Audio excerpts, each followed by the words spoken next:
So guys आज का topic है red brick versus fly ash brick. तो जो रेड ब्रिक आपके हड़प्पन सिविलाइजेशन के टाइम से यूज में आ रहा था, ऐसा क्या हो जाता है कि अचानक से फ्लाई ऐश ब्रिक आता है और ऑलमोस्ट ओवरटेक कर लेता है रेड ब्रिक को। तो कुछ कंपैरिजन है जिसे देखकर हम समझ सकते हैं और जान सकते हैं, क्योंकि देखो क्या है कि फ्लाई ऐश ब्रिक रिकमेंड किया जाए, सबसे पहला फैक्टर है ओवरटेक, मतलब मार्केट में ये इसको ज्यादा डिमांड होने का, इसको ज्यादा यूटिलाइज करने का सबसे बड़ा फैक्टर होता है इकोनॉमिकल। रेड ब्रिक से ये सस्ता है, ठीक है, तो लोग इसको यूज कर रहे हैं। बट सिर्फ इकोनॉमिकल फैक्टर पे किसी भी मटेरियल को अपने स्ट्रक्चर में यूज कर लेना not a good idea. Other parameters पे भी हमें जज करना होगा कि क्या वाकई ये जो फ्लाई ऐश ब्रिक है वो बेटर है आपके रेड ब्रिक से।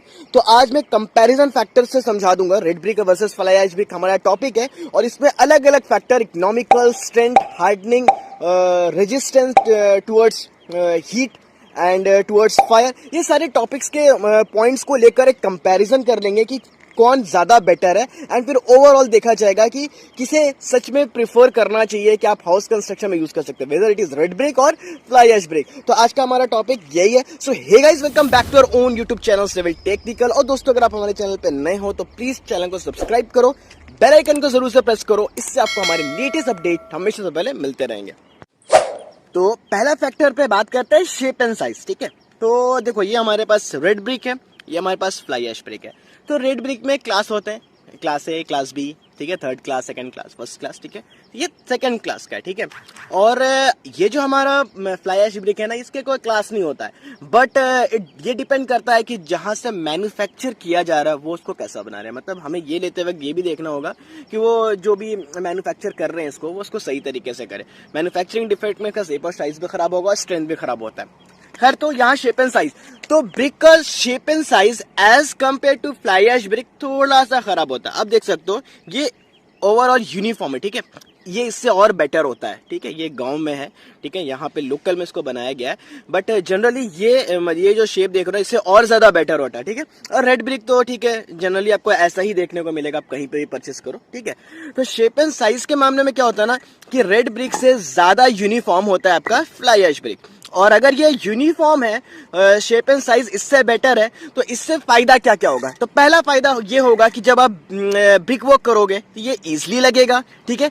दूसरा क्या है कि इसकी वेस्टेज लिमिट ना as compare to red brick, इसकी वेस्टेज लिमिट कम होती है, तो फिर इकोनॉमिकल हो गया। मतलब क्या कि इसका वेस्टेज कम होगा तो फिर लागत भी कम पड़ने वाला। वेस्टेज ज्यादा है तो आपको और ज्यादा ब्रिक मंगाना पड़ता है, 8 से 10% होता है रेड ब्रिक का वेस्टेज कम है। दूसरा कि यूनिफॉर्म शेप एंड साइज होने का एक और फायदा आता है कि प्लास्टर के टाइम पे भी रेड ब्रिक प्लास्टर करने में आपको यूनिफॉर्म साइज नहीं रहता है, गैप्स कहीं रह जाते हैं, तो प्लास्टर मोटा करना पड़ता है और टाइम ज्यादा लगता है। और ये यूनिफॉर्म रहता है, ये देखो, ठीक है। तो इसके यूनिफॉर्म रहने से क्या होगा कि प्लास्टर कम लगता है और बहुत जल्दी हो जाता है।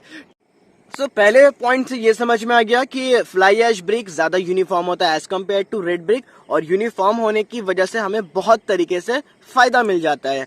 फायदा होगा, लेबर कॉस्ट बचता है, टाइम बचता है और वेस्टेज भी कम होती है। तो इस पॉइंट पे हमारा जो फ्लाई ऐश ब्रिक है वो बेटर साबित होता है रेड ब्रिक से। सेकेंड फैक्टर है वेट फैक्टर, ठीक है। तो फ्लाई ऐश ब्रिक का वेट होता है 2.5 kg पर ब्रिक अप्रॉक्स, और जो हमारा रेड ब्रिक है ना, इसका वेट बहुत ज्यादा होता है, ठीक है। इसका वेट आसपास होता है 3.5 kg पर ब्रिक, ठीक है। तो जब इसका वेट ज्यादा है तो स्ट्रक्चर पे लोड, डेड लोड जो ब्रिक के वजह से लग रहा होगा वो भी ज्यादा लगेगा। इसका वेट कम है तो स्ट्रक्चर पे लोड कम लग रहा होगा, ठीक है। तो इससे ये समझ में आता है कि ये रेड ब्रिक अगर यूज करते हो तो लोड ज्यादा है, फ्लाई ऐश ब्रिक है तो लोड कम है। दैट्स मीन कि स्ट्रक्चर दोनों के केस में ना, जब आप फ्लाई ऐश ब्रिक करोगे तो वो ज्यादा स्टेबल होगा, क्योंकि फ्लाई ऐश ब्रिक के वजह से लोड कम लग रहा है, इसकी वजह से लोड ज्यादा लग रहा है। और उसके वजह से स्ट्रक्चर, अगर आप फ्लाई ऐश ब्रिक करोगे तो डेड लोड कम है तो उसी हिसाब से डिजाइन करना होगा, तो लोड कम है तो डिजाइन भी करना ज्यादा इकोनॉमिकल हो जाएगा as compare to red brick, ठीक है। तो वेट फैक्टर से फिर समझ में आता है कि फ्लाई ऐश ब्रिक यहाँ भी जीत जाता है, ठीक है। Fly ash brick far better है आपके रेड ब्रिक से। सो थर्ड पॉइंट है on the basis of its compressive strength. यहाँ पे आप सोच रहे होगे कि रेड ब्रिक जीतने वाला वेट ज्यादा है तो उसका कंप्रेसिव स्ट्रेंथ भी ज्यादा होगा। ऐसा बिल्कुल भी नहीं है। फ्लाई ऐश ब्रिक का compressive strength as compare to red brick ज्यादा होता है, ठीक है, ये ज़्यादा कंप्रेसिव स्ट्रेंथ का है, रेड ब्रिक इसके कंपैरिजन में कम कंप्रेसिव स्ट्रेंथ का है। तो यहाँ पे भी फ्लाई ऐश ब्रिक बेटर साबित होता है आपके रेड ब्रिक से। फ्लाई ऐश ब्रिक इकोनॉमिकल भी हो गया, कंप्रेसिव स्ट्रेंथ भी इसका अच्छा है, वेट कम है, तो जिसकी वजह से स्ट्रक्चर भी ज़्यादा स्टेबल हो जाता है। तो 3 पॉइंट हम लोगों ने देखे, और तीनों पॉइंट पे अभी तक फ्लाई ऐश ब्रिक जो है वो लीड कर रहा है 3-0 से। फोर्थ पॉइंट में है ना कि इसका जो वाटर अब्जॉर्प्शन, ठीक है, तो रेड ब्रिक तो आपने देखा है कि उसको भाई जब भी ब्रिक वर्क का काम करते हो तो उसको प्रॉपरली वाटर में सोक करना पड़ता है, क्योंकि ब्रिक क्या है ना, जो रेड ब्रिक है वो वाटर अब्जॉर्ब करता है, ठीक है। नहीं करोगे तो जब आप ब्रिक वर्क करोगे तो जो मसाला ऊपर देते हैं जोड़ने के लिए वो उससे नमी को खींच लेता है, जिससे आपका बॉन्ड थोड़ा सा बेकार हो जाता है, ठीक है, प्रॉपर बॉन्ड नहीं बन पाता। तो जो आपका रेड ब्रिक है उसमें कितना होता है 20-25%, ठीक है, अपने सेल्फ वेट से वो 20 से 22% वो और ज्यादा पानी सोक कर सकता है, ठीक है।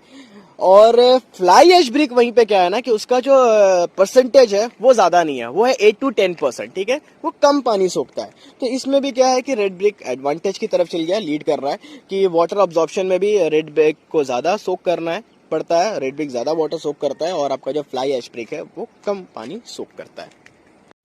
एक और प्रॉपर्टी फायर रेजिस्टेंस, ठीक है।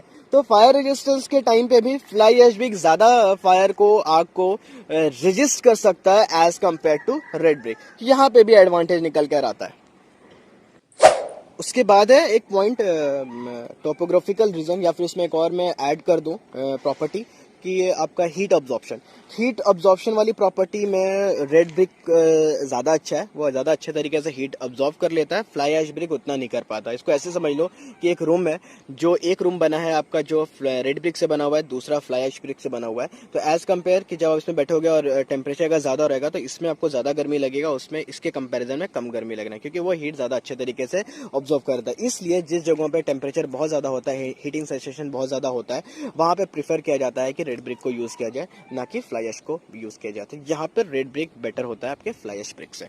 और दूसरा क्या है ना कि ये टोपोग्राफिकल रीजन मैंने एक और बोला कि ये फ्लाई ऐश ब्रिक ज़रूरी नहीं होता है कि हर जगह पे बहुत ईजिली अवेलेबल है, मार्केट में न्यू है, ठीक है, सिटीज़ में तो बहुत आसानी से मिल जाता है, बट अगर आप विलेज एरियाज़ में ठीक है, जो साइड एरियाज़ है, रिमोट एरियाज़ है, वहाँ पे ज़रूरी नहीं है कि ये अवेलेबल हो, तो वहाँ पे फिर रेड ब्रिक ज़्यादा प्रीफर किया जाता है, क्योंकि अगर आप बहुत दूर से इसको मंगाओगे तो इसका आने का ट्रांसपोर्टेशन का कॉस्ट बहुत ज़्यादा पड़ जाएगा, तो उससे बेटर हो जाता है कि फिर वहाँ पर आप in that case red brick use कर लो। एंड लास्ट पॉइंट फैक्टर है कॉस्ट फैक्टर, ठीक है। तो जो रेड ब्रिक है उसका जो मार्केट में अभी प्राइस चल रहा है पर ब्रिक आपका 9 से 10, 11, 12, 13 भी हो सकता है, क्योंकि वो state to state, region to region थोड़ा सा वेरी करता है, ठीक है। ऑन एन एवरेज 9 से 10 रुपये आपको पड़ेगा।